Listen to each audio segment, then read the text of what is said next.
بسم اللہ الرحمن الرحیم۔ وحی کی ابتدا۔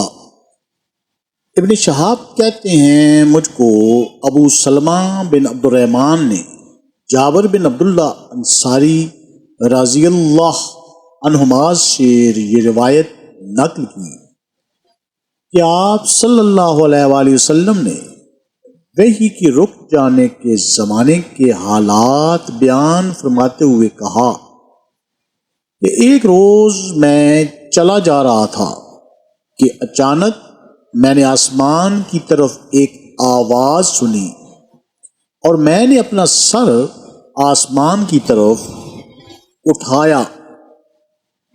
کیا دیکھتا ہوں کہ وہی فرشتہ جو میرے پاس غار حرا میں آیا تھا وہ آسمان و زمین کے بیچ میں ایک کرسی پر بیٹھا ہوا ہے۔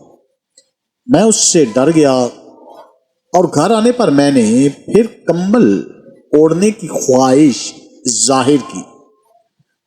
اس وقت اللہ پاک کی طرف سے یہ آیت نازل ہوئی، یا ایھا المدثر قم فانذر وربک فکبر وثیابک فطہر والرجز فاہجر۔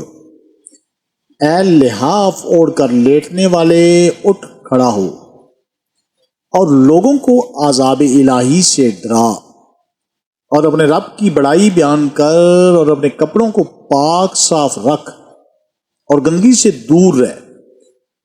اس کے بعد وہی تیزی کے ساتھ پے در پہ آنے لگی۔